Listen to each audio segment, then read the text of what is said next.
This is where the fun begins. Clear eyes, full hearts, can't lose. King Kong ain't got shit on me! Oh my God! Okay, it's happening. Everybody stay calm. What's the procedure, everyone? What's the procedure? Stay calm! Say my name. And here we go.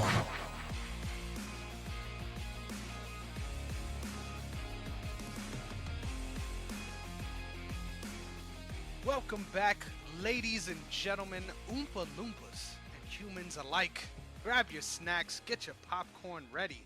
It's about to get realish, and today I'm joined by my esteemed co-host.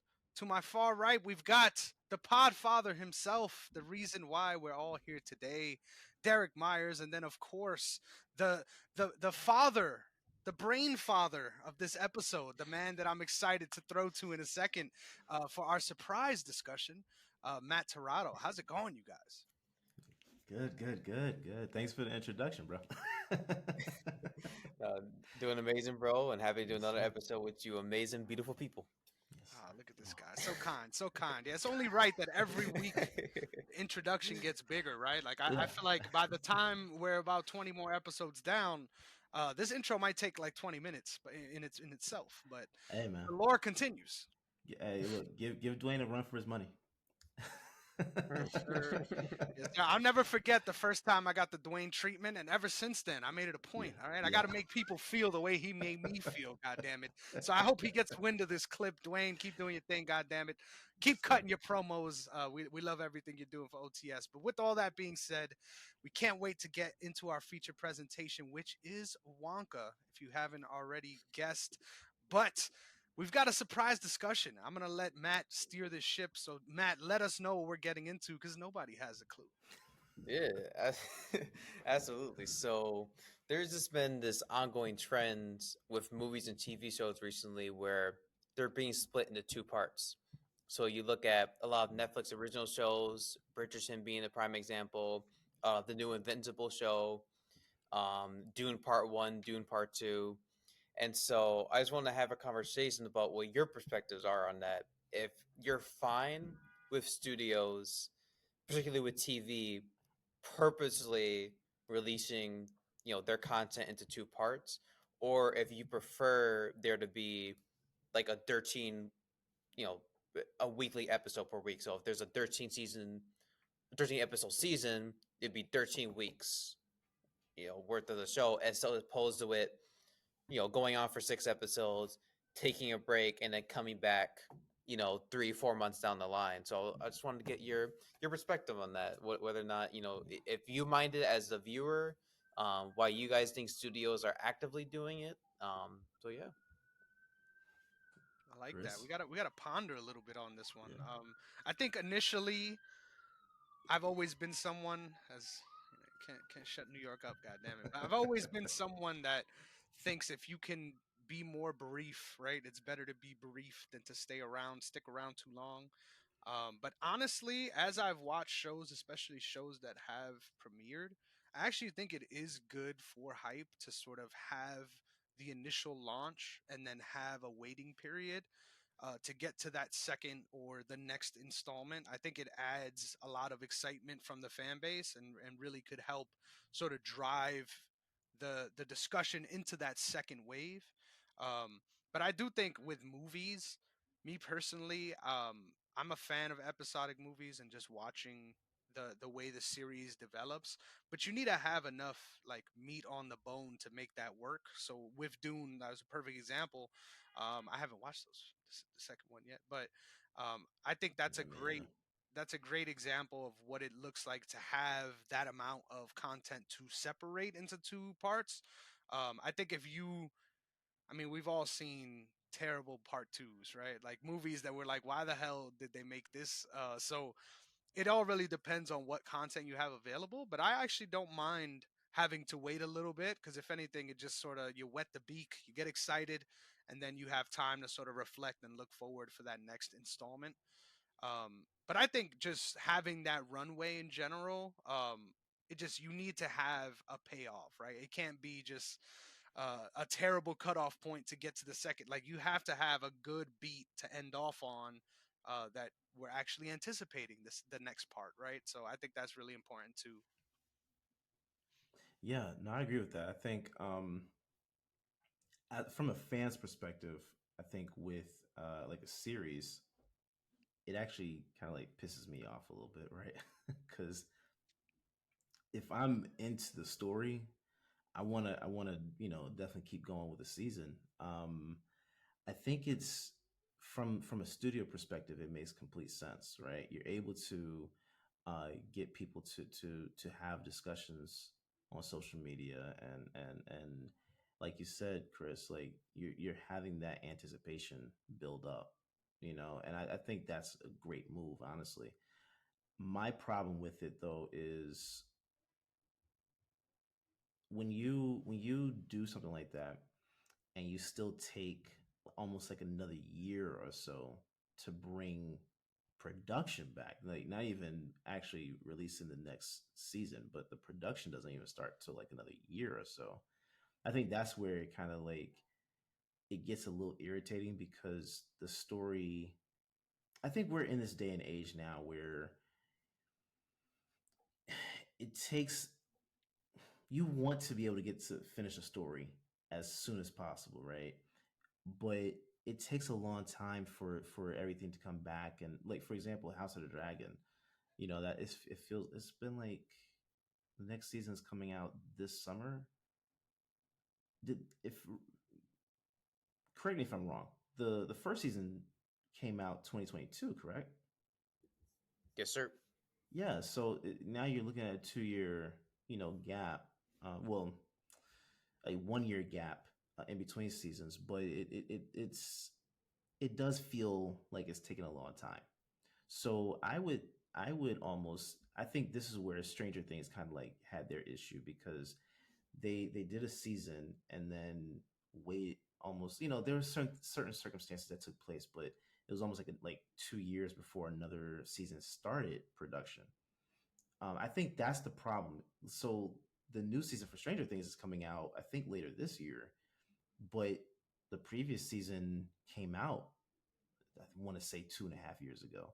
These kids are going to be in college, but they might have kids by the time this new season comes out. You know what I'm saying? Like it feels like it's taking way too long between seasons. And I think that's the biggest issue of it.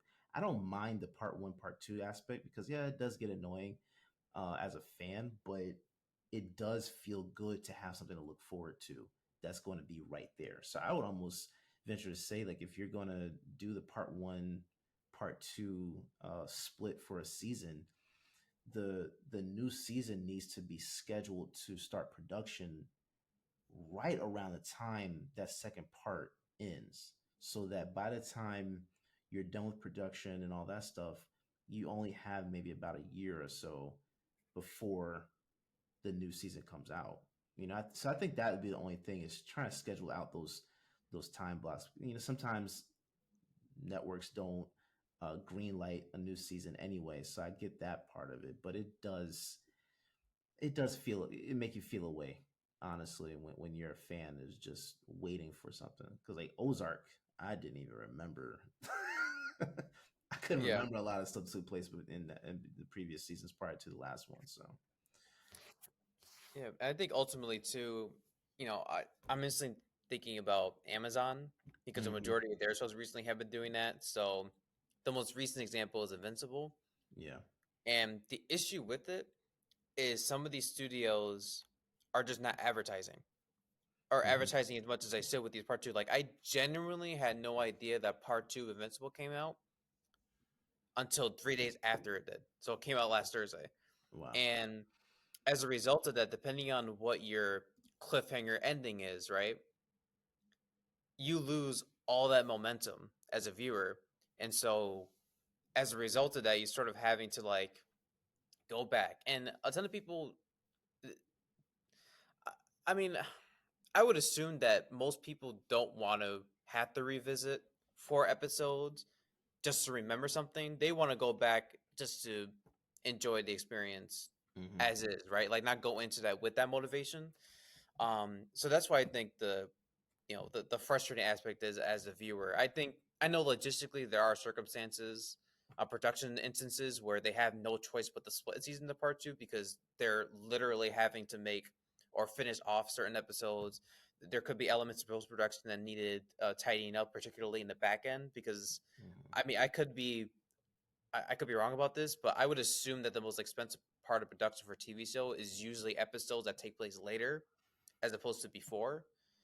I mean, I could be wrong about that, but that's just sort of the impression that I'm getting, and sort of why it takes a bit longer than any of us anticipated. And I think also the main reason, and I think both of you touched on that, is really just they want subscribers to retain their subscriptions.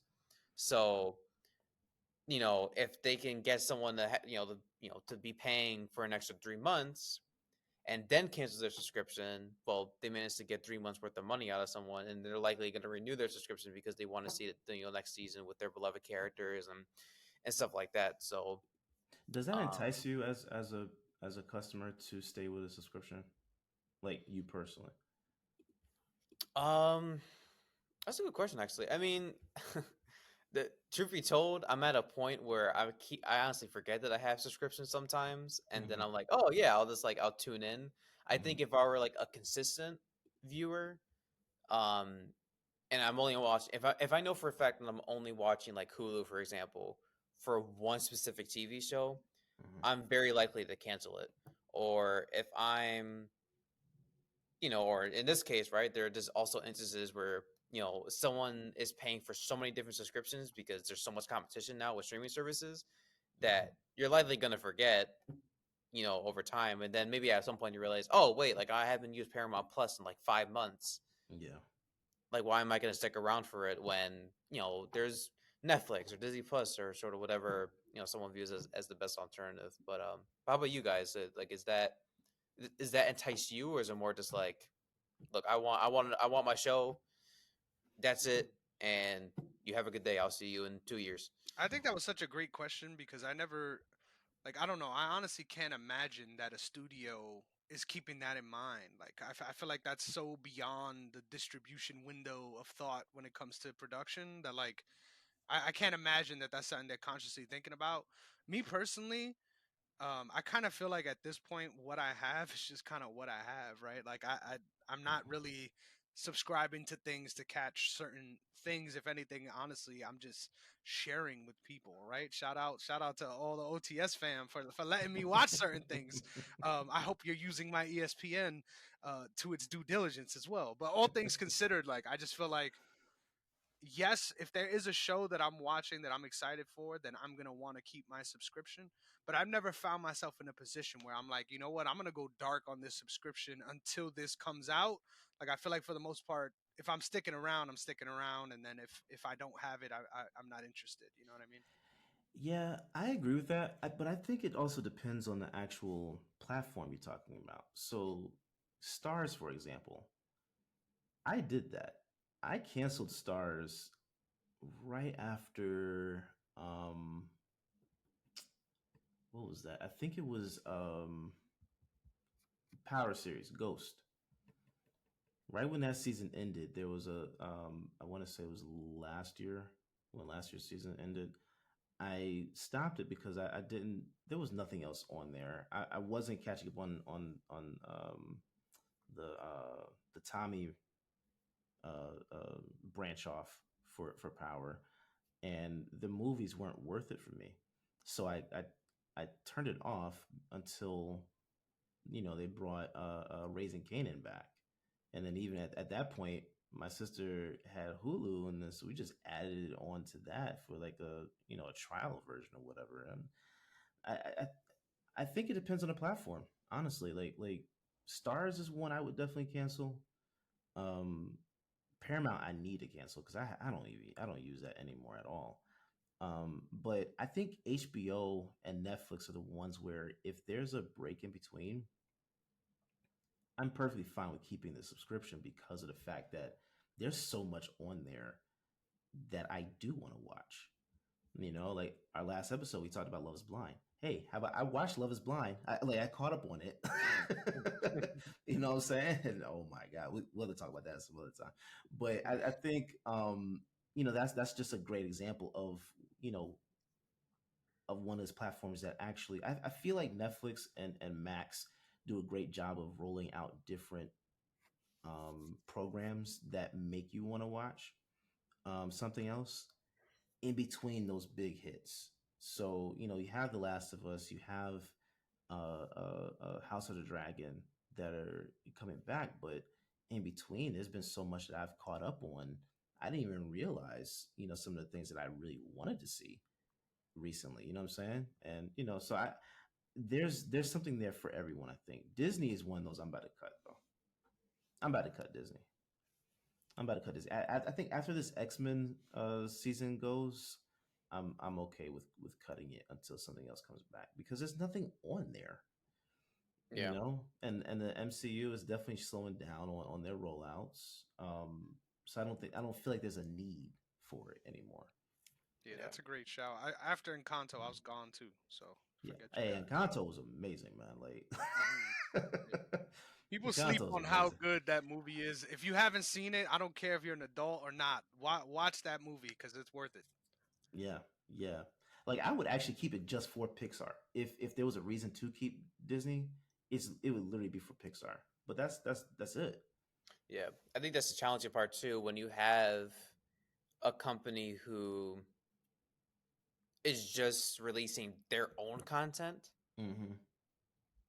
then you know, uh, there aren't really a ton of options. I mean, Right. you have Star Wars and your Marvel and your Pixar that can't be found on other platforms unless it's through, digital means or physical media. But you know, compare it to Max or you compare it to Netflix, etc. Yes, they had their original shows, but they actually pay for the rights of distribution for certain movies and TV shows as well. Mm-hmm. So you get more bang for your buck that way, as opposed to getting something that is literally from a company that's pumping out their own content. And it's not a bad thing, Yeah. but it's not worthwhile, especially if you're not invested with like half of their like you know properties. So it's kind Yeah. of a worthless investment in some respects. But Yeah. No, but I will say though, to your original question though, the part one, part two aspect of films, I actually enjoy it. I enjoy that a lot because of the fact that some of these films are actually shot consecutively anyway. So I remember that was how the Matrix Reloaded and Revolutions were done, so that they s- they they launched Reloaded at the top of the year and Revolutions at the end of the year, and that was the first one I can remember doing that. So then you start seeing other films, taking on that same model. I think, if I'm not mistaken, Avatar, James Cameron's Avatar, the next two or three, I believe, are like that. So they're going to be shot. I mean, they were shot or they are shooting right now, but that's how the plan is so that they can release, without having like 30 years in between films. So I think that's a great way to do movies. So I didn't see Dune Part Two either. I still need to go and check that out. But look, there's a lot going on right now. Like, no, that's right. That's right. I was like, as soon as I heard that, I'm like, it's a lot. I know. I yeah, want to go see it so bad. yeah, I still haven't seen Bob Marley movie, bro. And you know how big of a fan I am of Bob yeah, Marley. I mm, I just haven't gone to the movies yet. I yeah, have at all this year. So yeah. there's a lot to catch up on for sure. But Dune Part Two, I know it's like that. I Yeah. know it's like that. If and when you get that opportunity, just do a double feature. Oh, that's what I plan on doing. That's Yep. exactly what I plan on doing. Yeah, yeah. Because I need to watch. I think Part Two is going to end up being on Max pretty by the end of the year, right? I would imagine so. I'm thinking probably December. It's probably like end of the year because it's doing really well. I think it hit 500 million Yeah, there's no already. rush to So put it on stream right now. And I think yeah, that may have ruined, not ruined, but interrupted the straight to streaming process that I think we were headed toward. I think this may have been the film that may have interrupted that progression yeah. for a little bit. But potentially, I think that's that's an interesting point. My pushback to that will only be I think there are just some movies that just aren't going to do well in the box office. So I'm thinking of Peacock, and and how Yeah, it's owned by yeah, Universal. Like yeah. a lot of their movies, like no disrespect to Universal, but like a lot of their movies are have been typically flops, especially ones coming out from Blumhouse. Mhm. Those movies especially have been, very like subpar to outright bad, right? So in situations like that, it's kind of like as a last ditch effort to get people to like watch the movie and in hopes that they can make a little bit of money to an extent, then they'll just say, you know what, screw it. Like Derrick's in, the movie's not doing well, we'll just plop it and say, streaming on Peacock or like right out the movie. I forgot like what their like phrase is, just like like straight to streaming or like something to that effect. But Yeah. so I think it'll be a selling point for sure. But to your point, it's like when you're something like Doom Part Two that's meant to be viewed in a theater and is making as much money as it does, I think what we're going to see is like studios who are actually investing tons of money in the right properties and are giving them the budget that they need and making sure that it's being made by the right people, Mhm. then they're more willing to make that commitment and stick to it on in theaters for as long as they can. You know, I feel like studios need to start when reading the scripts need to start looking at these movies in tiers. There are some movies that are meant for streaming, straight to streaming, that, like you said, don't do well in the box office. I think if you kind of like get that feeling, I guess, early on, it would make more sense to push it to be a stream only film. But there are movies that are better in theater. From a enjoyment perspective, from a viewership, you need to see it in theaters at least one time. Like I still hate that I didn't get to see Oppenheimer in theater. You yeah, I'm know, sorry, bro. I'm so sorry, bro. it's been a long Yeah, year, bro. yeah, I know. It's been a long year. But yeah, no, I agree with you on that one. I think it's going to be a time where we will go straight to streaming, but I don't want to see the death of the theaters. That's my only thing. Right. I want to see them stick around. Mhm. Yeah. Damn, no, I feel bad, bro. They weren't able to see Oppenheimer in theaters, bro. That I was know, I something. know. Hey, but I think honestly it might come back. I know They they're might re-release they it. just released in Japan, and it wouldn't surprise Yeah, me if they try to get it to the 1 billion mark. So they'll probably do like a re-release at some point. I'm just gonna put my headphones on and link it up to my PS5 and just watch it off of there. Yeah. Yeah, Get yeah, that same feel. yeah, yeah, yeah, yeah. But No, for sure. yeah. Yeah, throughout the course of this conversation, I just realized that I'm just a terrible person to be a part of this show because I feel I can't remember the last show that I've watched in the theater, and this is a Oh, debate we've had as well Yeah. on this show. I think if I'm remembering correctly, the last movie I saw in theaters was Detective Pikachu. What was that, like 2020, something damn, like that? Chris, So that's yeah, yeah. 2019. Yeah, bro. That was a long time ago. So yeah, that Come that on, we and, gotta and get. vividly I remember too, like that experience. So yeah, I think the Yeah, movies are just dead to me. But who knows? Hopefully we I can Really? gotta. stop being a Yep. part of the problem that Derek so fears. Yeah, Yeah, see, yeah. that's the thing. Yo. Yeah, Detective Pikachu, bro. That was that was before the pandemic, right? Yo, no, it was. Yo, Yo, we gotta get you in that theater, bro. Come Wow, on. bro. If I've been to the theater after the pandemic, you got to go, man. Yeah, You got to go, I bro. think gotta it was find the my right one. excuse to cut ties, right? Like that was my Yeah. excuse. I definitely need to get back. I agree though that Yeah, there is something to it. I just haven't craved it, man. I don't know what it is. And Hey, and man. here's something I wanted to say as well. I don't want to start off a whole different conversation, but as we were talking about these different films that are doing well in the box office and that have done well, I'm very interested and intrigued by the idea of a what is the word to classify this? Like original films and whether or not they have a chance to succeed at the box office without the backing of a big brand like the Super Mario movie, for example, or Hmm. the Dune series, right? These different series. I wonder if the outlook on sort of original films that are not a part of these different things is a little bleaker just because of the landscape we're in now and the changes to straight to streaming. I think that's a conversation we could definitely pick up on another day and really dive into because I think yeah, there is Yeah. something to that. No, I agree with yeah, that.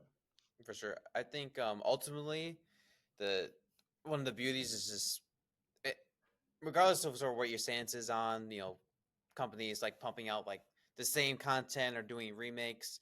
And to your point, Chris, there are a lot of great original movies that are aren't recognized as they should. Um, but it also depends. Sorry, I don't want to go too because I know we got a review to do. But what I do want to say is that like it also depends on what your metric of success is for an independent movie, because an independent movie typically isn't going to make even $100 million, let alone 50 million, right? So it kind of just depends, and a lot of it is just distribution because they just can't find room in a lot of theaters throughout the country, so they end up having limited screenings. So it's an interesting conversation for sure, to bring up, and I think it's definitely a valid stance to have that are we going to have as many original movies as we should because they aren't getting the financial support from these bigger companies? So interesting to think about. Yeah. It's kind of just incentivized to go the streaming route just because that's how you could get the most eyes on it, and then maybe people get excited about it, and now you start to have a second life, right? Like once again, speaking back to distribution windows, right? That what I learned when I was in film school and how it is now is just two different complete things. And I feel like that's going to keep happening every sort of 5 years or so. That landscape is going to continue to change. But Yeah, especially when you factor in social media into it. I think social media is going to be. There's been kind of like this underlying hint that I've received. I'm not sure about you guys, but there are companies that want to shoot for social media, shoot different shows or films for social media. And I think that might be a thing at some point, which I don't want to see that. I think when it comes to a show or it comes to a film, you need the specific aspect ratio for that project to be able to tell the full story. I don't want to see. I don't want to see that. I don't want to see that. So but I believe that it's going to end up happening anyway. I wouldn't mind seeing reality TV on social media. Like I think the Ball family, I think they were ahead of their time with that. damn, damn. Damn, I Yeah. haven't thought about the balls in a while. Shout out Lonzo. Pause. You coming back? Yeah. Come on, bro. Come on, bro. Bro. Yeah, I walked right into that one. I'm not gonna lie, I walked right into that one. Yeah. But I think it's important that you all remember. I take this time right now, right? I'm gonna take the time to remind you all to run like Chelsea from Love Is Blind straight to OTS Media to make sure you're following the brand on all social media platforms as well as OTS Media on YouTube. So that you can get a hold of all of our latest updates and, of course, any upcoming film news as well. You'll all get a handle on it there. So make sure you're following the brand at OTS Media Co. on all social media platforms. We get it in there, God damn it. And then while we're here, why don't you guys let the people know where they can find you personally before we move on to our feature presentation? Absolutely. You can find me over on Instagram, Matt_T29. And I still have yet to make the move to Facebook. I promised I was going to do it last episode. But if I remember, the account will get made, and we'll make it happen. I know Derrick has been clamoring for both of us to be on there for a Yeah, minute tonight now, so. you and I need to speak to each other on the Facebook Yes. page. That's what's gonna happen tonight. Yep. You and I. Yes, I look Yes. forward to you guys joining the dark side. Yeah. You can follow me at Derrick_OTS. That's DERRICK, the black way to spell it. Yes, sir. And you can find me at Negron MMA on TikTok and Twitter for all of your fight news ramblings, as well as a lot of other miscellaneous stuff. So make sure you check us all out. And just like that, we're ready to dive into our feature presentation, Wonka, which serves as the prequel to the original Willy Wonka and the Chocolate Factory. So, Matt, why don't you start us off by giving us the synopsis of Wonka? Yeah, absolutely. So, with dreams of opening a shop in a city renowned for its chocolate, a young and poor Willy Wonka discovers that the industry is run by a cartel of greedy chocolatiers. The film was directed by Paul King and also written by Paul King with the help of Roald Dahl and Simon Farnaby, and stars the great Timothée Chalamet in the role of Willy Wonka. And so for those who want a little bit of a OTS lore, there is a very heated discussion that took place quite a while ago, in which Derrick said, end quote, that Grandpa Joe was a sorry excuse of a man. He does in fact love the film, but of course, if you are interested in ever checking it out, I'm sure you can find that episode somewhere. And so the Willy Wonka name has some, let's just say, some popularness here at LTS. But Yes, sir. we're of course going to be looking at Wonka in and of itself. And so yeah, I'm actually just very curious about sort of what really both of your stances are on the movie. I don't think we've ever really talked or really touched on musicals too much, so I really don't know what your stances are on that genre, with this obviously being one. So yeah, if you guys would go ahead and maybe give a brief little overview, and then we can go straight into the story, the editing, and things like that. So Awesome, man.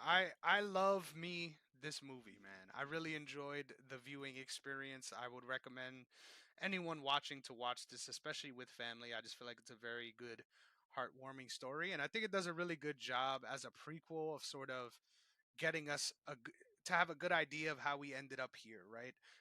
I think there are some things I take issue with, which we could dive into sooner or later, just with the way information was relayed. Like, I feel like there was some things that we still kind of don't really have the answer to, or we don't really understand, right? The permutations of the magical powers of one Willy Wonka and things like that. So there's some questions to be had, but as far as the story and the way it developed, um, I'm a fan of this film, man. I enjoyed the musical aspects. Obviously, sometimes with musicals, like you're into the dialogue and then they start singing and there's always that like 3 seconds after they start singing, like, oh, we're getting a song again, Yeah. because we were just in the deep dialogue.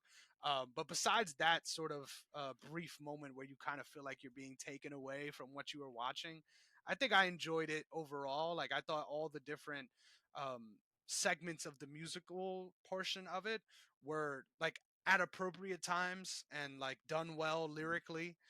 So honestly, I felt I maybe I'm just the ham of the group, but I really enjoyed watching this film and the sort of twists and turns we take throughout the film, with young Timothy.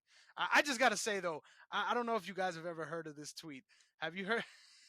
Have you heard of the quote tweet where Hideo Kojima is standing there in this picture with Timothée Chalamet, and someone tweeted, he goes, "Put me and Timothée Chalamet in the Oklahoma drill, and I'm putting him in the hospital." And ever since that tweet blew up, like whenever I think of Timothy, that's all I could think about. Yeah, And yeah. it lived on as like there's like a Twitter account that posts random tweets that it's like things that Action Bronson would say, and like under that like section, it's so hilarious. Like every time I see that, I'm like, yo, that tweet belonged in an Action Bronson song. Yeah. I'm sorry, I've derailed the train this far, but Derek, No, what are your you good. thoughts? You good. No, I very similar to you, man. I thoroughly enjoyed the film. I think that it gave us it did what a prequel was supposed to do, which was give us a story of the character, the main character that we know, or the main story that we know. Um, give us the backdrop on it, and I think that this did a great job of kind of like telling us who Willy Wonka actually is, how he got his start into chocolate, and his desires are, or even motivations are for wanting to do this. I think it did a great job with laying that foundation of what Willy Wonka and the Chocolate Factory actually is. Now, I'm not a fan of musicals. I've said that before, especially on this show. I'm not a fan of musicals. I love dialogue, but I think when I turned this movie on and the very first scene was a song, I was like, oh god, here we go. What have I got myself into? Because I'm not into musicals like that. However, I thought this was very well done. I thought there was a great balance of song and dialogue, and that's the only thing I need from musicals. If a musical is going to be a musical, I'd rather, at least on film, I would rather it be, a bigger percentage of dialogue with music scattered throughout that progresses the story very well. I thought they did a great job with that on this movie. So overall, I loved it. I loved it. Yeah, I think yeah, I am a very outspoken critic against musicals. I've never been sort of the biggest fan, and this film did not change my opinion. It was perhaps the worst movie I have ever seen. Um, I mean that from no, I'm just joking around with you guys. Bro, I'm about to Um, say, what is going uh, on? Hot take central. Yeah, literally. yeah. But no, this is just a super enjoyable, heartwarming movie. Yeah. Um, I think in the hands of another director, Paul King is obviously known for his work on Paddington. This could have easily been a super ordinary prequel that literally does a beat for beat retelling of Wonka's origin. And, the movie makes the effort of, paying respect to the original, by being an actual musical and also, hitting all the necessary emotional beats for audiences to actually feel something. Um, Yeah, and then there are definitely numerous moments that bother me in terms of narrative where there were just certain illogical things that were taking place.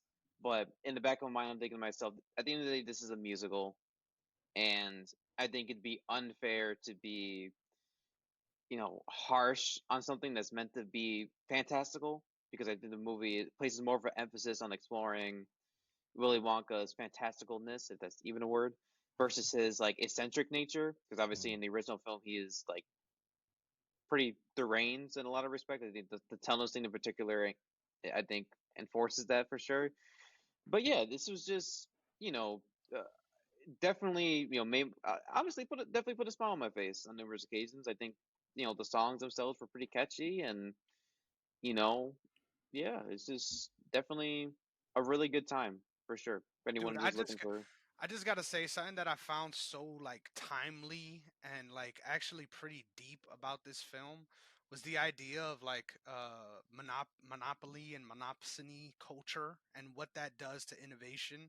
Like that's something that's been on my mind lately because of, I don't know if you guys heard, there was a settlement between the UFC and the antitrust lawsuit that they were going through. Over $300 million is being paid out to former fighters of that time period. Oh So, wow. in my opinion, that is an admission of guilt. As far as the ways in which they prevented these athletes from getting what they deserve, that's a story for another day. But the point that I found so cool about it is like basically throughout the process of any sort of invention, right, or any new sort of trade, there's this similar sort of pattern, right, where we have the initial boom and these initial sort of people that run to it and find their footing in it. And then from there, we see these things become sort of like conglomerates, right? Where Mm-hmm. now you are known as the person that does this thing, and moving forward, it becomes your job to sort of prevent other people from finding a way to do the exact kind of success route that you did, um, and sort of cornering off the market so that now it's hard for other either upstarts or whatever they may be to find themselves in the position that you're in. And the way that sort of played out throughout this film, I thought was so cool.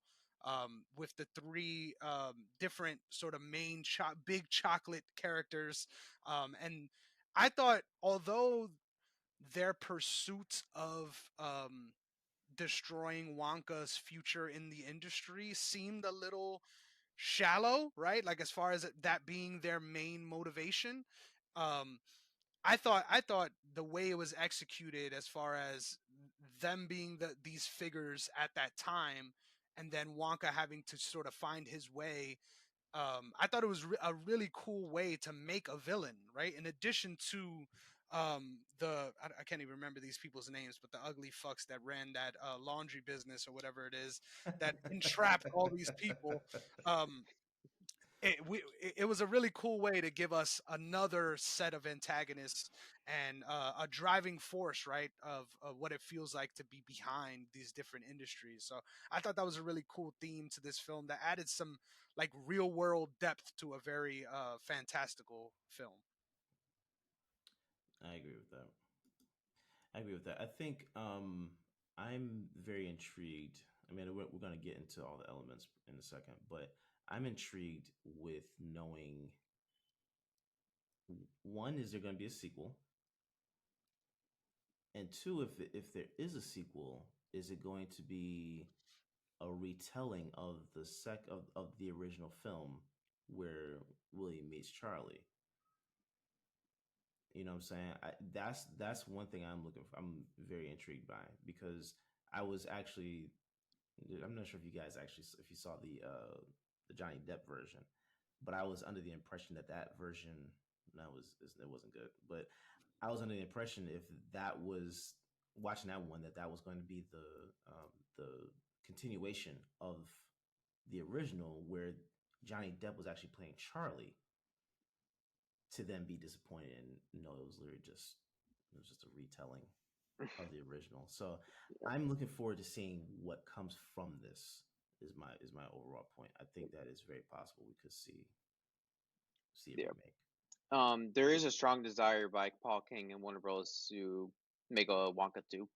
Okay. So it's very likely we'll get one down the pipeline. I imagine they'll do a trilogy of some kind, Yeah. just to bring us up to speed with why Willie becomes this sort of hermit and waits to reopen his factory. Um, and a lot of it sort of has to, I imagine, probably has to do with the central relationship of the film, which is between him and Noodle. Um, Mhm. but yeah, I think I don't know necessarily that I'm not sure if you two would agree, but I don't think this necessarily needs a sequel, because I feel like a lot of it can just be left up to interpretation. Mhm. And Warner Bros. Doesn't exactly have the best track record of producing quality sequels, at least as of recent, other than Part Two. So, to be totally honest with you, I think a one and done is best, particularly in the era that we're in. So, Mhm. or maybe I could be wrong, and then ends up being like a Paddington 2 level film where it really takes what worked in the first film and then evolves it. But if Paul King's involved and making it, and the trailer looks somewhat decent, then why not? I mean, I think Paul King has solidified himself as like the director who really like recaptures your childhood spirit, you know. Mhm. Um, and that's one thing too. It's very hard to do that because it can come across, at least as an adult, as like very like cringeworthy and unfunny. But this movie was the opposite. It was funny. It was heartwarming, and did everything it was supposed to in terms of a musical. Didn't do anything innovative, but you don't necessarily have to do that to have a fun time with a movie. Yeah. So Yeah. No, I agree with that. I agree with that. All right, so I guess let's go ahead and get into the story aspect of it. Hmm. yes, sir. So All I right. would love to start with what worked and what didn't for me. So I think the Yeah. biggest thing that really worked was hiding Noodles past to the end. Like I felt like it was really because of the parameters of this sort of indentured servitude, I guess you call it, that these people found themselves in. Um, I thought it was really enough to, as far as Wonka's motivation to want to help these people, like I thought that was enough of a reason in general. But then when we finally got that reveal at the end, I thought that was a really good payoff, and also just better to have a full like understanding of the lore, because I feel like that plays a part too as to why they were trying to stamp out these people's pursuit, right? I think that it was more so than just the idea of keeping Big Chocolate safe. Once you Mhm. understand Noodle's backstory as well, which I loved everything about her character. Stupid fucking name. Sorry guys, what the fuck. Yeah. But as Yeah. far as what worked for me, like I found that whole like the whole introduction to that sweatshop or whatever we're gonna call it just hilarious, right? Like the people, how they were, how they conducted themselves, and then just that, like the way it started, like that opening musical act where we get him going from $12 to no money in a second. Like it just felt so relatable. Like I've been there in the city walking around and I'm like, damn, now I need to take out another 20 because I don't got no money left. It was a really cool way to sort of find ourselves in this kind of dark, messed up situation. um, I really enjoyed that. Obviously there was a lot of like logistical fallacies there that kind of annoyed me as we got later on into the film. Perfect example, when they ended up getting the shop and the time it took to actually open the shop. Once we got the shop, the idea of their time constraints day to day just completely disappeared. Like there was no, oh, we need to hide what we're doing in the sweatshop because they're gonna make sure we're there and still folding clothes. Meanwhile, all of that disappeared, and actually they admitted later on, right, that now we actually got the shop back involved in the destruction of this new shop. And it's like, Mm-hmm. damn, so now they knew that they weren't there and there was no real action taken for that. Like I thought they did a really good job of setting up these parameters, and then they kind of, once the story got rolling, they kind of just said, fuck Yeah. it, like we're gonna, yeah, we're gonna figure out what we're gonna do with the rest of it. But I thought overall, just Wonka's character shined through from the beginning, just his enthusiasm to spread this chocolate culture from when he got there, and how it changed throughout, but his motivation never really wavered. I just thought it was phenomenal. Like I said, like just it always kept me engaged, and I always refer to these guys as Key and Peele. Do we have? Do you know his name so I can refer to him by his name so I don't feel like an absolute ass jack? Keegan Keegan.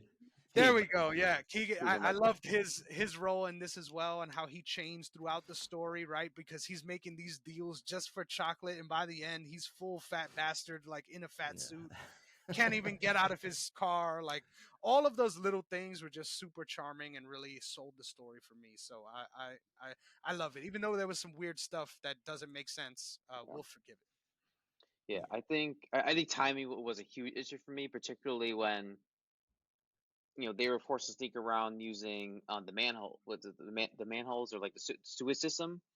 And when the chief of police, it's revealed to him that the three chocolatiers, Slugsworth, Prodnose, and Fickelgruber, which is a really odd name, um, how all three of their profits were basically on a decline. And like he basically goes, well, unfortunately we don't have a case against them. It's like, well, you saw them climb into a sewage pipe, which I assume is illegal. I don't think people are meant to travel around in the sewers, particularly because they put themselves and potentially others in danger. So you would end up having a case.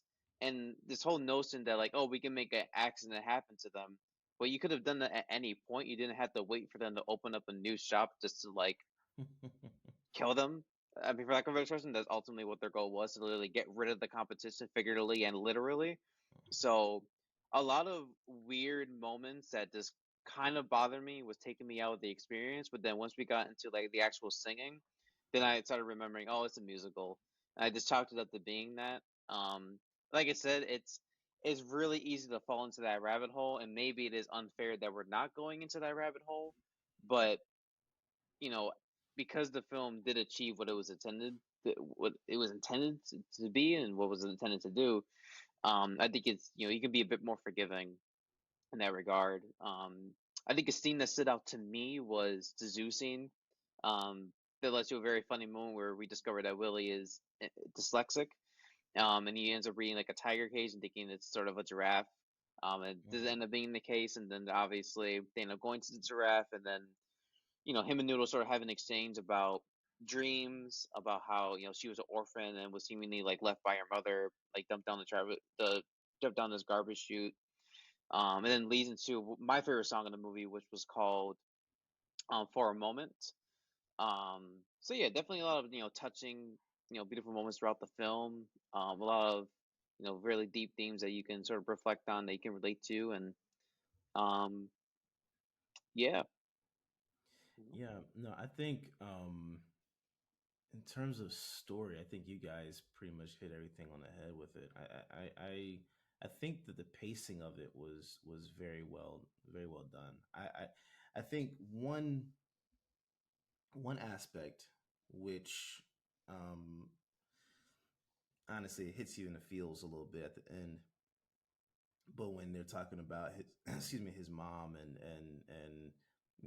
wanting to see her, his motivation for doing all this was just to see if his mom was going to keep her promise by showing up, even she's passed away at that moment, but just to see her. And that was the thing that I thought was probably one of the best ways to tie that up, so we could kind of like see that whole thing. But one of my favorite dynamics in this movie, aside from Willie's interaction with Noodle, which I don't know if you guys kind of felt this in the beginning. It kind of felt like they were insinuating almost like a romance between them at first.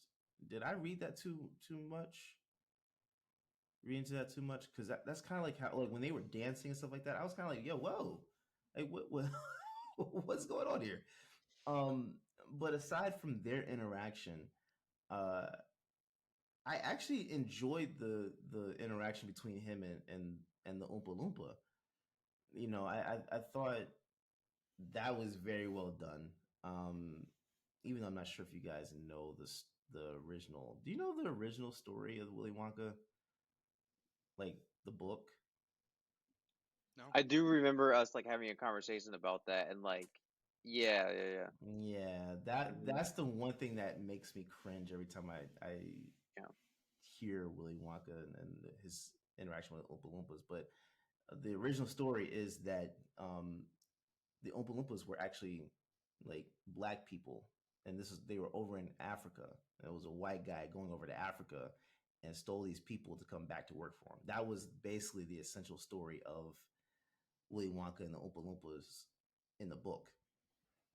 So kind of like, I guess getting away from that whole whole thing, because that is a very dark.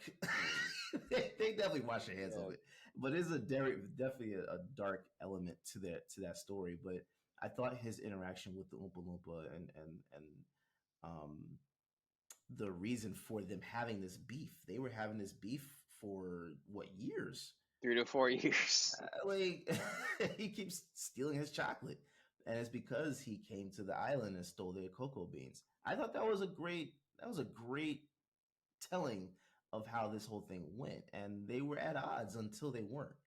I thought that was a great way to kind of like bring it around, because you can see that if they do a sequel, how the Oompa Loompa is going to try and bring the other Oompa Loompas over to come work for Willie.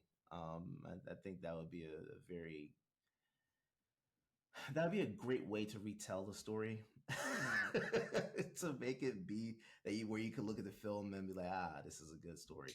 Um, but no, I think overall the you guys hit majority of the beats of the story for me anyway. So I thought it was just very well done. I just got to say quickly about the seeds too. I found it hilarious that they referred to them as seeds because Yeah, those are pods, and when you yeah, open them, there's like hundreds of seeds. So like literally, they like just totally jumped out, and they're like, "You took the seeds," and it's like yeah, that's not the seeds. That's the whole pod. yeah, But yeah, I love that, and I love the way they set up um that that sort of interaction where no matter what, like he just automatically knows where you are, and then yeah, he comes and he ends up saving him right when the yeah, plot to try to kill him on his way back out of the town. Meanwhile, they were just trying to kill him at sea, yeah. and then he ends up saving him there too. So yeah, I agree. The Oompa Loompa reactions were great. I love that it came only in the second act as well, like after the Yes, candy shop was going, because it really yes, yes, it like it was alluded to at first, and then we got the full experience, which is awesome. yeah. I agree with that. All right. Yeah.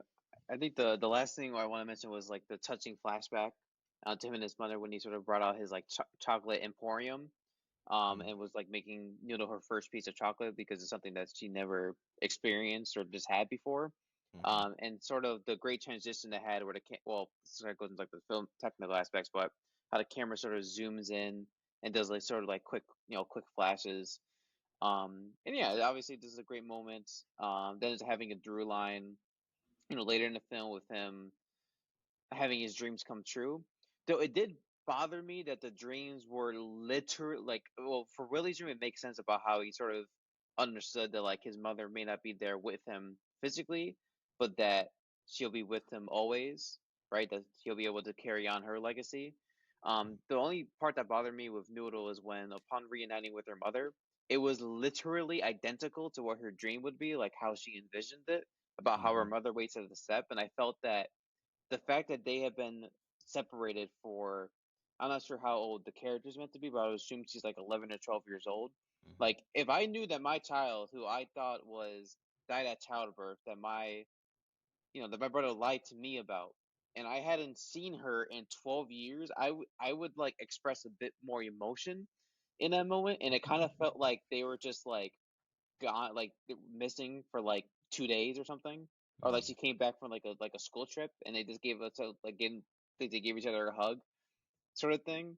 Mm-hmm. Like, or like you give like the hug you give a parent, like a kid gives their parent, like after they get off the school bus. Like, it didn't really feel like they were like gone or separated from each other for that long. So I think they could have played or asked the actors to communicate a bit more emotion, because as much as like the build up to that moment worked, the actual execution kind of just fell a little bit flat, because they didn't really like tell the like direct the actors to like go a bit more. Like, the acting itself wasn't necessarily bad. It just wasn't reflective of what I think a moment like that should be, if that makes sense. But No, I agree. I agree with that, but I want to push back on it a little bit because I think that that may have actually just been because of the setup of the scene anyway, like or the film itself, because the film is more of a whimsical type of thing. So I don't think we were meant to get that visual of it, more of like of an interpretation of how the characters felt in that moment. I don't think we were meant to like see them break down crying type of thing, because we didn't have that at all in this film. It was more of a lighthearted type of thing. that's true. Even though I ain't gonna lie, I cried. Like, well, not cried, boohooed. I there was a tear, a tear did drop. Um, but When? that at that moment, yeah, because I Yeah, was sitting there, I was like, I felt it. Like even though I didn't see I'm getting more emotional in my old years, bro. Like this is it's started to happen a little more, but I feel like that's what the what the director was kind of like going for in that moment. I don't think they wanted a whole, you know, tearjerker type of thing at that second, even though a tear did drop. I love your honesty, man, because I am the guy that gets routinely emotional. So that's why I'm like, hold on. I didn't get Yeah, emotional here. Wait. yeah, yeah, I love it. I love the honesty here. I love yeah, yeah. But I guess we can go into acting since we're already talking it. about it. What did you guys think about the acting in the film? I thought everything, like nothing felt out of place, right? Like everyone's character was the way they are. And I love that. Mm-hmm. Like I love unique characters. For example, the one that ends up being lied about as being this lord, right? I don't know his name, but the one that was working in the male guy that was working in the Bleacher. there we go. There we Yeah. go. Yeah. I loved his character and just how strange he was and like how consistently strange where like everyone is like, "Yeah, she might have a thing for you. You don't know." And he's like, "Wait, really? Like are you and then he busts out the trousers. Like I found that hilarious. Yeah, Like That all was those amazing. interactions like I think everyone really did a good job. Shout out to Noodle's character. I mean, whoever the actor was, I think she did such a phenomenal job at not only portraying that innocence, but also the stoic demeanor that comes from having that innocence stolen from you. Like Mm-hmm. the way all that was portrayed, absolutely spot on. If there was anyone that I felt might have been lacking as far as dimensions a little bit, honestly, I felt like it was Wonka, right? Like I felt like even though his character was on point, and I think Timothée Chalamet did a great job. If there is another one, I would love to see him in that role because it feels perfect. But I feel like as far as character development goes, we knew who Wonka was always, right? Like there wasn't really a change in that way. Even when he sold, when he was able to buy out all of his friends from this indentured servitude, like all of that was very much of in line with his character. Like I don't feel like he really changed much in that way. Um, but towards the end, what I enjoyed too is the way that like the way they escaped really hinged on him assuming the worst of these people, right? And putting them in a position to set themselves up almost. I thought that was really cool. And once again, just all the performances I thought really aligned very well. So acting, A+ for me. I agree with that, Matt. Yeah, I think like honestly, damn Chris, you're always coming out with like the perfect explanations, and it's just you know doing too good, man. No, I think I feel like everyone really bought into the roles, and I think that's just a reflection of Paul King. I feel like it brings. I've heard nothing but good things about him. I feel like it has a pretty infectious energy. So I think when you have a director who sort of has an idea what he's doing and is kind and is pure, actors are going to feed off of that. And knowing the kind of film this is, their performances are going to shine through 10 times out of 10. Yeah. Um, so yeah, just great performances all around. You know, they were silly when necessary, they were serious when necessary, and you know, it was cool. It was real cool. Yeah, yeah, no, I'd say the same thing. I think that they did a great job for sure. I particularly, um, I love a good villain. So I thought the trio, I'm gonna call them a chocolate trio. I don't know what you're gonna call them. I thought the way they were going about everything, and with the officer, chief of police, I thought that was just amazing. Like you're plotting to destroy Wonka, but at the end of the day, you still enjoy his product. That was the thing that was amazing to me is that it was to their detriment that they enjoyed his candy. You know what I'm saying? Like you, especially when you tried to kill him, and he gave you the candy. I don't even know why they would trust that after what they experienced at the beginning of the film. You know what I'm saying? But all right, let's go for it. Let's go ahead and take him and take his last recipe. Right? I thought they did a great job with that. I think everybody did a wonderful job in their role, and this is like the perfect. Um, to me, I would think that this is one of those films that if you wanted to kind of showcase how well everybody acts in their roles, this would be one of those films you would point to because I didn't feel like any like one person ventured into a lane that they weren't supposed to be in. I felt like everybody was on point and hit every beat that they needed to hit to make this film what it is. So the acting all around the board, I thought it was phenomenal. But I actually think that Timothy, even though he kind of like we already knew who his character was, I actually thought he did he I think he brought out a side of Willy Wonka we didn't see in the original film. Because that at that point Willy Wonka was just the old grumpy man type of feel to him. He showed he cared, but he really was at the point where he didn't care anymore. And I think that this kind of shows you the innocence of the character prior to going through betrayal. You know what I'm saying? I think that was actually great to see. So now I'm at the point where I forget which one of you guys said it earlier, but one of you were talking about Noodle and you know like their bond. How maybe in the sequel we see her betray Wonka, right? Which forces him to go into that shell at where we saw him in the original film. I would love to see that, to be honest. I don't care to see a sequel too much, but if you're going to do a sequel, that would be the way to do it. Um, but I actually, all around the board, I thought acting was just spot on. But yeah. I don't know if you guys had anything else to add to that before we move to the visuals, but all right. Well, let's go ahead and get into the visuals then.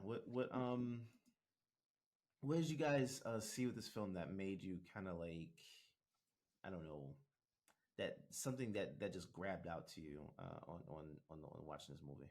Dude, this is what I've been waiting to talk about since we began. Yeah. I think this was the visual elements was what really brought this film home to me. I thought, um, I'm not saying anyone's being a biter here, right? But I thought Paul King must have been heavily influenced by Wes Anderson in this film. I don't know if any of you guys got Mm, those vibes, mm, but yes. just the attention to detail, in addition to like showing the grandeur of the world in a very like formulaic way, right? Like, so we'll always end up back at those 50 millimeter shots where we're seeing these people and all of these things behind them, like that. We always end up back there, and then when we're establishing a large place, we get the full sense of everything and just how small these people are, and then we end up right back in that 50 mil Mm-hmm. range. Like, all of that was phenomenal. The transitions, like that one where he dropped I think it was a piece of chocolate in the water, and then it goes up, and then you see the moon, like the reflection of the moon at night when the Oompa Loompa comes into his, like, bro, Yeah. phenomenal. Like Yeah. the thought it takes to get a visual element like that in a transition, something that I always talk about, like, to all film Yes. students, any film student that will listen, right? It's like, Yeah. I love this script, but how the hell are we gonna get from here to here? Like, Yeah. like, Yeah. Yeah. Yeah. Yeah. and like those little moments throughout this film that really just highlighted brilliance as far as the forethought. Like, there is forethought in scene building and knowing what is gonna be right before this and what's coming right after this. And I thought Paul King just did a phenomenal job of laying the land, but then also just having an idea of the bigger picture. Obviously, there was a lot of CGI elements into this too, which I thought were well done. Usually, I feel with CGI that a lot of the times I wish it was done practically, because Mm-hmm. it changes the way things feel. But I Mm-hmm. thought the CGI in this film was over the top when it needed to be, right? When they were drinking the poisoned chocolate, but for the most part, it just enhanced what was already there in such a great way. So for me, best part of this film, hands down, was the visual world. I thought it was awesome. Yeah.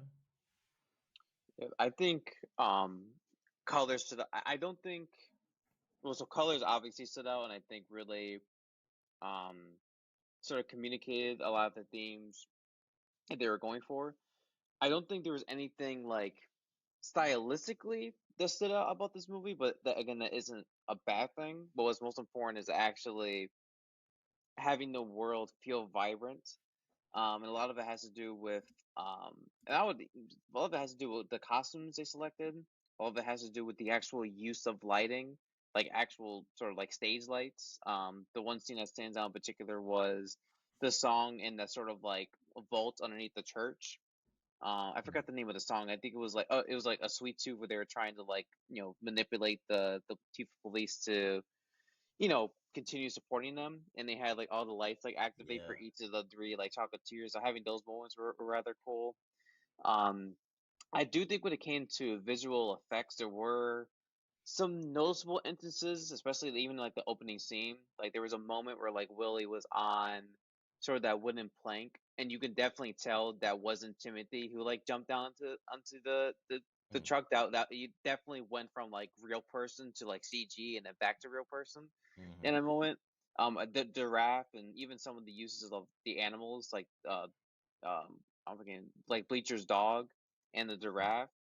Yeah. I know there was moments where they actually had a real dog, but then there were other moments where it was very clear they weren't using a real one, and it was like very distracting.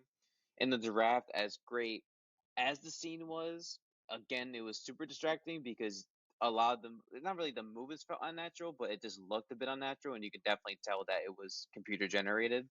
Mm-hmm. Um, but I think in the end, though, what I appreciated the most was just the fact that they went above and beyond in terms of making things real practical. So, like, I really felt that, like, the huge sort of like chocolate factory inside a suitcase felt real. Yeah. Um, Yeah. a lot of the sets felt real. So what they could have made an excuse and do a bunch of green screen, they actually made an effort in making actors be physically present in the Mm-hmm. location and then use CGI when necessary. And I understand, like, you know, a dog is sometimes necessary because you can't necessarily like bring a dog or keep a dog on set 24/7 because the owners, want them to come home for the day. And then the giraffe, I mean, I apparently there, from what I heard, maybe this could be like the fun fact that I'm stealing from Chris that he usually does for this segment, but there was moments of them using a real giraffe, but there wasn't a moment that like showed that to me at least. Like I felt like it was definitely just CGI at all times. So I don't know if maybe they had the giraffe there as like a reference point, and then because the giraffe was sort of moving around, unnaturally, they just say, you know what, like we'll just go in and then we'll just digitally insert the giraffe. So I don't know for certain in that regard, but yeah, I just think in general though it was like a lot of the I think the reasons for our feelings was because of the color, because of the colors, because of the vibrancy, and I really like took a major step in making this feel like it was in a Willy Wonka universe or world. So Yeah, I think one of my I thought the film overall visually was just amazing, but I think you talked about it just a second ago. The suitcase was because you go from this space of realism to imagination like so fast. It's you're in this space where it's like, okay, yeah, this is real, this is real. Like this could realistically happen, and all of a sudden it's just like, oh man, fairy tale type of thing. You kind of forget that this is actually a fairy tale overall, and I actually love that aspect of it. So like when you see the suitcase, it's like, oh wow, that looks phenomenal. I wish I had a suitcase like that, right? um, but from that to actually seeing the shot in its grandeur and seeing the chocolate river and the people, even like how you was like old to the original where like Willie took his cup, drank from the chocolate river, and then ate the cup, right? Like those little things I thought was very well done. I thought the detail and all that stuff was phenomenal. So I think visually that was actually what I was looking forward to seeing, because that was my favorite aspect of the original film, was seeing the chocolate factory. So being able to see the shot be like the smaller version of that, to be like, wow, like okay. And then you get to see at the end of the film um his imagination and what the chocolate factory looks like in his mind. I seeing how that is likely going to be if they do a sequel. I'm excited about what that's gonna is gonna turn out to be. Because even in the original film, even though that was 1970 something, I, that film, I felt as if those things, like when I was watching as a kid, I felt like that could actually happen watching it back then. So being able to see what this looks like right now is like you feel like this is tangible. At least I did. Like it's something that made sense to me. So visually, I think they did a great job with the whole thing. But those key elements to me were actually, and then another thing was actually the Oompa Loompa. Like these these guys are small. And it didn't feel like we were like the film was uh uh taking any jabs at small people. It's just like this is just this is who they are, right? And it didn't feel like it was something, at least to me, it didn't seem as if it felt like it could come across in any way disrespectful to anyone like that. So I thought overall it was very well done, very well done. But yeah, so I guess let's go ahead and get into the editing aspect of the film. What did you guys see with the editing that jumped out at you? yeah, I think again, I don't think there was anything like groundbreaking here when it came to editing. There were a couple like cool transitions where it's sort of like a little swipe card They had like a little, I don't know what the transition is called, but the little like James Bond Mm-hmm. transition when like Willie had made his exit like into the sewers when they're using that sort of escape system. And then the one like editing moment that kind of bothered me, and I like the implication behind it, was in the beginning scene where we see Willie making his way to like the center of where like the three main chocolate shops are, and he's like daydreaming. And to him, like everyone's like breaking out to dance, and then when we transition back into the police officer's perspective, all he sees is like a random person's like dancing in the middle of nowhere. So there was no one there. And then when it Mm-hmm. went back into like his daydream, all the people from Willie's daydream were suddenly in the real world, and he went back to just like walking again. So I thought that editing moment was like really weird because it just went from like nobody is there to all of a sudden the people that he's daydreaming about were suddenly there. And so Mm-hmm. that could be like a huge like nitpick thing. It did kind of bother me because it was like I like where you were going with it. I just think they should have like went, should have just done it to where like he was just interrupted, and then maybe they just cut into like an entirely different shot. But because of the way they set up the shot, they had no choice but to have the actors be there present because they can't. They're not no, they're not gonna have their production team go in and digitally remove every single actor because that'd just be ridiculous for what's a 10-second scene. So all that being said, I probably just like overly nitpicked that moment, but it was just something that like stood out in terms of like an editing choice, but it was nothing that like ruined the experience or anything. It was just something to bring up. Mhm. Yeah, don't ever tamper yourself, man. If you're gonna hone in on something, hone in on it. God damn it. I already sort of touched on the transitions a little bit, so I won't bore you guys with that. I just felt like the pacing throughout the film was always fitting, right? Like it never felt like we were going too fast, or it never felt like we were going too slow. I thought they did a really good job of keeping it simple in that way, and really tailoring the way they were cutting between scenes to fit the pacing of the story. So I just think overall they did a good job of not, like, I feel like for the most part, if you're not noticing the editing, that's usually a hallmark that it's doing its job. And then obviously the transitions were moments that I pointed to that I really like. So I think overall the editing was pretty spot on for sure. Yeah, no, I agree with that. To be completely honest with you, I didn't. Outside that transition you talked about earlier, Chris, um, there wasn't anything that stood out to me with editing.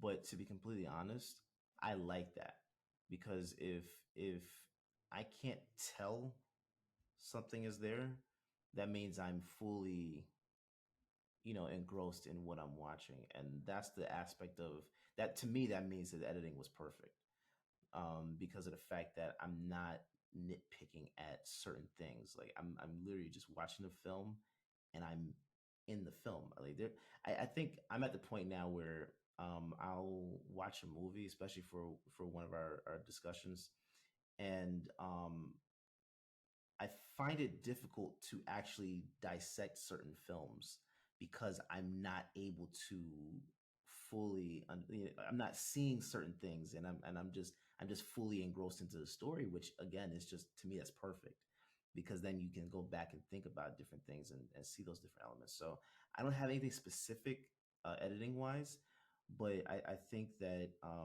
again, when you're able to do transitions perfectly, or scenes aren't too long or aren't too short, I that's perfect to me. So editing, I have nothing to add to it, outside of what you guys said. I think that it was very well done. So I guess, all right. So let's go ahead and get into our last element of the film, which was sound design. What did you guys hear with this film that kind of really stood out to you with it? So this was one that I made sure I was paying attention to, right? Because Yeah. I'm a big stickler for these things, and Yeah. once again, man, these guys hit the marks. If you ask me, even down to the scenes where he just got to the cold city, right, and it's snowy, and you hear the footprints, you hear these little subtle things. Even if you see something drop, like the way that Hmm. comes across in the scene, there'll be scenes where someone is walking and then they continue walking, but they're no longer on screen walking, if that makes Mm-hmm. sense. Mm-hmm. And you Yeah, yeah, yeah. and the sounds carried through entirely. Like everything continuity wise was spot on, which you love to see. But then also with the musical element, there's a level of, once again, the fantasy world that isn't the tangible world.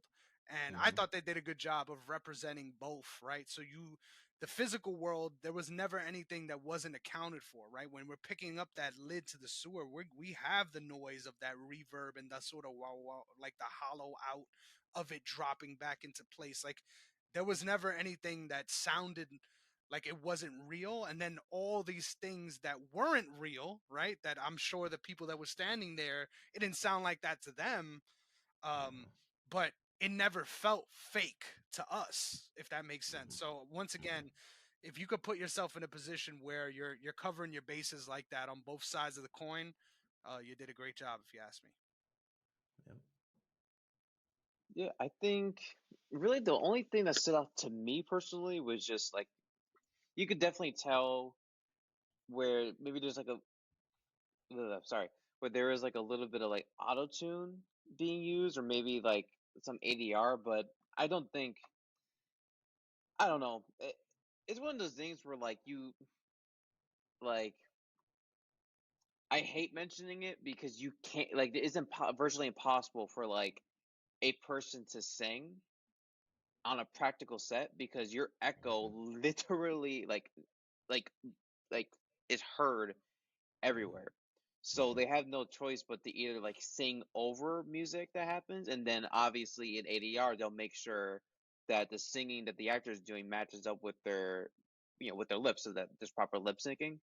Mm-hmm. But that's kind of the only like aspect to like musicals in general that bothers me. But again, like it's also kind of unfair too because logistically they can't have an actor like actually sing on set. Like I'm sure there have been instances where they do that, where maybe this has quieter, maybe they have some sort of like soundproofing stuff around. But when you look at the sets that were made here and how they were crafted with such detail and how sort of massive they were, there's no way you can have like actors sing in a normal tone. You have no choice but to sort of go around there. But it wasn't anything like I said. I only bring it up because you can tell, but it sounds good. In my opinion, I Right. thought the singing sounded really good in terms of the quality. So it's not like I was, I'm sure you guys were the same, where like none of us here had like a tough time hearing what they were saying or hearing what actors were saying. If that ended up being the case, that's a bit different. But I don't know. They did a really good job in that aspect, and that's a difficult thing to do, especially when 70% of your dialogue is songs. You know Yeah. what I mean? You have to Yeah. communicate a lot of stuff. So Yeah, and that's actually an aspect I didn't even think about with this movie, and that makes complete sense. I agree with that. But I think one of the things that I definitely loved, again, it goes back to the shop. Like being able to. I think when you're able to watch a film and you can feel the weight of certain sounds or different elements in a movie where it actually makes you feel like you are there. It's not like you're just watching it; like you feel like you're in that scene. Um, I thought the shop was just perfect. Like sound, lighting, every element that was there present. I felt like that it was just perfect. And I again I thought um every scene where they had to do sound design. I even the opening scene where we're on the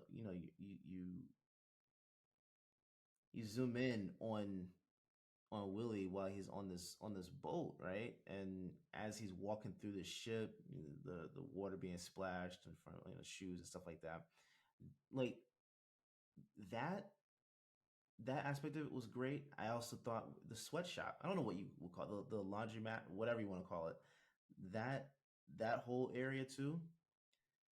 It was very well done. You could feel those elements while the camera is going through and showing you different spots or different areas in that space. So I honestly thought this was perfect. From every element I think that we discussed, I felt like it was perfect. So What would you guys give this movie as a rating? Man, I was waiting for this because this one's hard. This one's difficult as far as how we're gonna lay it out. But I'll start modestly by giving it 4 out of 5 stars. I think really good. I think honestly it did like when I saw on IMDb how IMDb rated it, I was very surprised because I Yeah. thought my enjoyment of it was more than they gave it credit for. Obviously, there was a lot of logical things that come up, which I get, but once again, it's a fantastical movie. So I give it 4 out of 5 stars. Solid, a solid four. I wanted to go 4.5. I was right there, but four is where it landed for me. Yeah, I think for me, I'm probably at like a 3 to 3.5. Um, I mean, with the criticisms that like we offered before, it would be a three, but I think 3.5. Honestly, it's definitely like I said, I am historically, and I know they're the same thing. Like we're historically not like musical lovers. But yeah, this movie accomplished a great deal, and it definitely put a smile on my face. It was a lot of. I'll put it this way, college is kicking my butt. Has been kicking my butt for the past week, so it felt nice to be able to watch a movie that was like a brief departure from all the stuff going on in my life. Yeah. So yeah, it was cool. Definitely 3.5 for sure. Yeah. I think I'm going to give it a four, 4.5. I think I'm going 4.5. I think most of the points you guys brought up is what would stop me from giving it that full five. Because there were definitely elements you could look at and say, yeah, they could have done this, that, and the other. But overall, outside of that, I thought it was a great film. It was a great film. I think this is going to be one of those that I look at and I'm like, okay, I can see myself watching this with my kids years down the road. You know what I'm saying? So I thought it was very well done. I loved it. I loved it. I actually might either watch it again or buy it on Blu-ray. Well, if they sell it anymore. I know Best Buy doesn't sell it anymore, so you gotta see where you can actually go get it. But yeah, I think that this could be one of those films I go I go get. That's a great shout, and I'm gonna think about that whenever I'm doing these ratings moving forward too. Like longevity, is this a film you would Yeah, come back longevity. to? And Yeah, definitely would. yeah, yeah. Most definitely, most Well, definitely. that's a beautiful way to put a bow on our Wonka presentation. I'm so excited to see what we're gonna cook up next because it feels good to actually finish a film for this show and actually be happy, right? Because a couple weeks in a row, man, I was here like, "Fuck, man, I'm finishing the movie like, oh, this sucked." So Yeah, yeah, yeah. I'm looking forward Yo, to seeing what we cook up next because this was really fun for me. So yo, why don't we just remind the people one more time where they can find each of us individually. But before you do that, make sure you're following the brand at OTS Media Co. on all social media platforms, and of course, OTS Media on YouTube. So, Derek, remind the folks.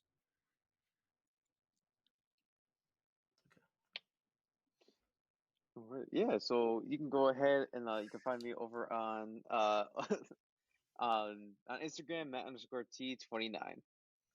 Yeah, you can follow me at Derrick_OTS. That's DERRICK. Black way to spell it. Yes, sir. And you could catch us here next time for the next episode of Realish. We can't wait to see you there.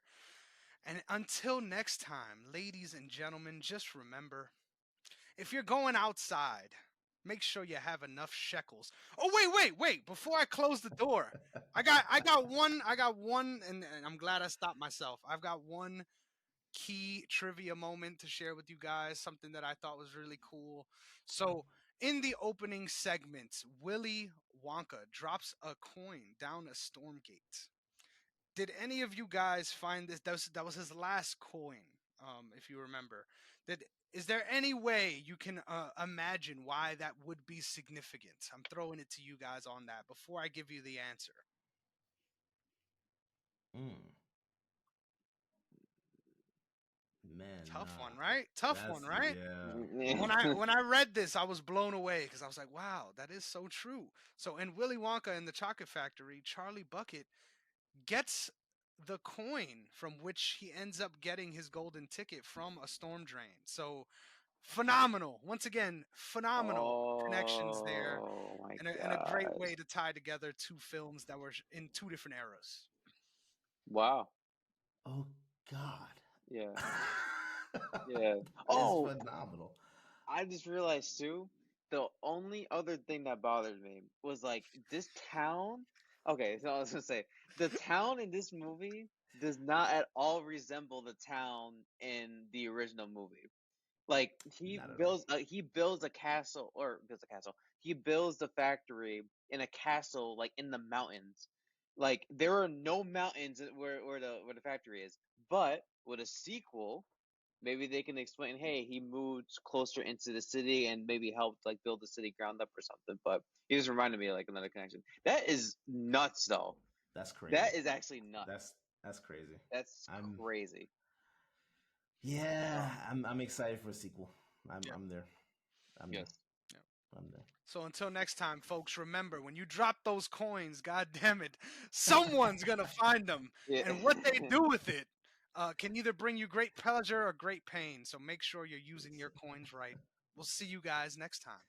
Peace. Peace.